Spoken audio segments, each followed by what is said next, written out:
Colombians prepare to head to the polls. Election uncertainty looms over the economy. The first is to continue on the same path for the country's economic model and do the same, which is to look for job growth, massive imports, and industrialization.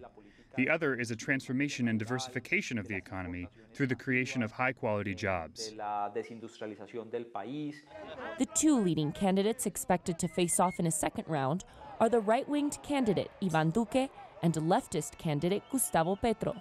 Petro, a former mayor of Bogotá, says climate change is his top priority and promises a social economy that would shift away from oil, Colombia's top export, and instead focus on industrialization through development of the country's agricultural industry.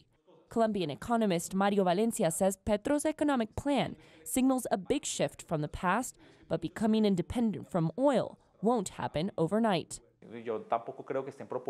I don't think the proposal is to completely change the economic orientation of the country, but yes, some are significant changes, such as a review of all free trade agreements. Iván Duque, meanwhile, is seen as the more business-friendly candidate. Duque says limiting free trade would hurt emerging markets like Colombia.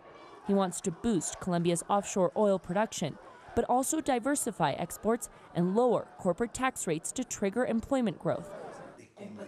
Another economist we spoke to says whoever is chosen to lead will have to reform the economy and transition away from a dependence on oil.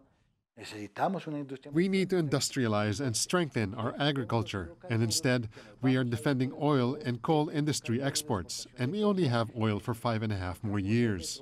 Colombia's dwindling oil reserves have brought debate over fracking into this election as well.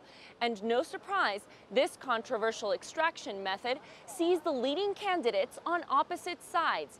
Iván Duque says he supports fracking in certain regions, while Gustavo Petro stands firmly against it. Michelle Vegas, CGTN, Bogotá.